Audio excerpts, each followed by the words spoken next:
অভিষেককে স্লোগার বলায় জবাব দিলেন অশ্বিন। অভিষেক শর্মাকে স্লোগার বলে মন্তব্য করেছিলেন পাকিস্তানের পেসার মোহাম্মদ আমির। মূলত টি-20 বিশ্বকাপে টানা 3 ম্যাচে 0 রানে আউট হওয়ার পর ভারতীয় এই ওপেনারকে নিয়েও উপহাস করে আমির বলেছিলেন, শুধুই একজন স্লোগার। তার মন্তব্যের কড়া জবাব দিয়েছেন ভারতের সাবেক স্পিনার রবিচন্দ্রন অশ্বিন। বৃহস্পতিবার জিম্বাবুয়ের বিপক্ষে সুপার 8-এর ম্যাচে 30 বলে 55 রানের ঝড়ো ইনিংস খেলে সমালোচনার জবাব দিয়েছেন অভিষেক নিজেই।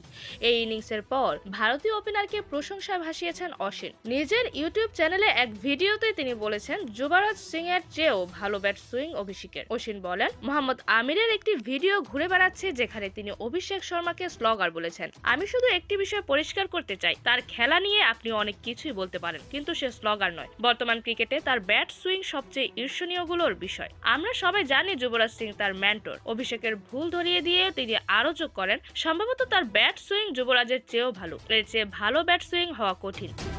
অভিষেক যখনই বল আঘাত করে সেটি অনেক দূরে চলে যায়, তাই অনেকেই তাকে স্লোগার ভেবে ভুল করতে পারেন। তবে একটি জায়গায় অভিষেক ভুল করেছে, সে প্রায় প্রতিটি বলে আক্রমণাত্মক মানসিকতা দেখাতে চেয়েছে। জিম্বাবুয়ের বিপক্ষে অভিষেকের ব্যাটিং দেখে তিনি কিছুটা বিস্মিত হয়েছেন ভারতের কিংবদন্তি ব্যাটার সুনীল গাভাস্কার, কারণ এই ম্যাচে তাকে রক্ষণাত্মক শট খেলতেও দেখা গেছে। ব্যাটের সমস্যায় ভুগে দলে ফেরার পর অভিষেক নিজের স্বাভাবিক ছন্দে ছিলেন না। জিম্বাবুয়ের বিপক্ষে ঝড়ো ইনিংস আবারও সেই ছন্দে ফেরার ইঙ্গিত দিয়েছেন তিনি। গাভাস্কার বলেন, আমরা জানি অভিষেক শর্মা কতটা ভালো ব্যাটার। জিম্বাবুয়ের বিপক্ষে 55 রানের এই ইনিংস খেলেই সে সমালোচকদের জবাব দিয়েছে। ইনিংস শুরু করতে সে একটু সময় নিয়েছে। তার ব্যাটিং এ একটি পরিকল্পনা ছিল। অফ স্পিনারকে সম্মান দেখিয়েছে, অযথা ঝুঁকি নেয়নি এবং শান্ত ও সংযতভাবে ব্যাটিং করেছে। এই ম্যাচে তাকে একটি রক্ষণাত্মক শট খেলতেও দেখা গেছে, বল ডিফেন্ড করেছে।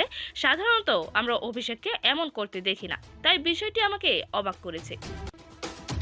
এরকমই যে কোনো খেলার আপডেট সবার আগে পেতে অবশ্যই চ্যানেলটি সাবস্ক্রাইব করে রাখুন। ধন্যবাদ। লেভাজ নিউজ।